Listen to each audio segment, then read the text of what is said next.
नमस्कार मित्रमंडळी, आज आपण बघणार आहोत संस्कृत व्याकरणामधला अत्यंत महत्त्वाचा विषय म्हणजे संधी. संस्कृत व्याकरणामध्ये संधी अत्यंत महत्त्वाची आहे. कारण जर आपल्याला संधी समजले नाही तर आपल्याला न कारक समजणार नाही समास समजणार. त्यामुळे संधीचा अभ्यास करणं अत्यंत गरजेचे आहे.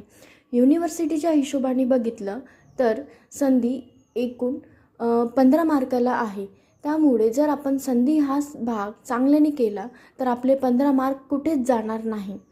तर बघूया आपण संधी. नेमकं संधी म्हणजे काय? जेव्हा 2 किंवा 2पेक्षा जास्त वर्ण, ते स्वर असो किंवा व्यंजन असो, जेव्हा एकत्र येतात तेव्हा त्याला संधी असे म्हणतात. संधीचे एकूण 3 प्रकार आहेत. पहिला स्वरसंधी, दुसरा व्यंजन संधी, तिसरा विसर्ग संधी. आता आपण बघूया स्वरसंधी. स्वरसंधी यालाच अचसंधी असे म्हणतात. जेव्हा 2 किंवा 2पेक्षा जास्त स्वर एकत्र येतात त्याला स्वरसंधी असे म्हणतात. यालाच अचसंधी असे म्हणतात. आता याला अचसंधी असे का म्हणतात?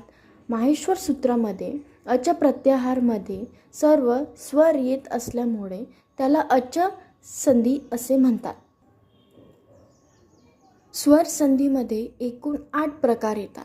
पहिला दीर्घसंधी, दुसरा गुणसंधी, तिसरा वृद्धिसंधी, चौथा यणसंधी, पाचवा अयादी संधी, सहावा पूर्वरूप संधी, सातवा प्रकृतिभाव संधी आणि आठवा पररूप संधी.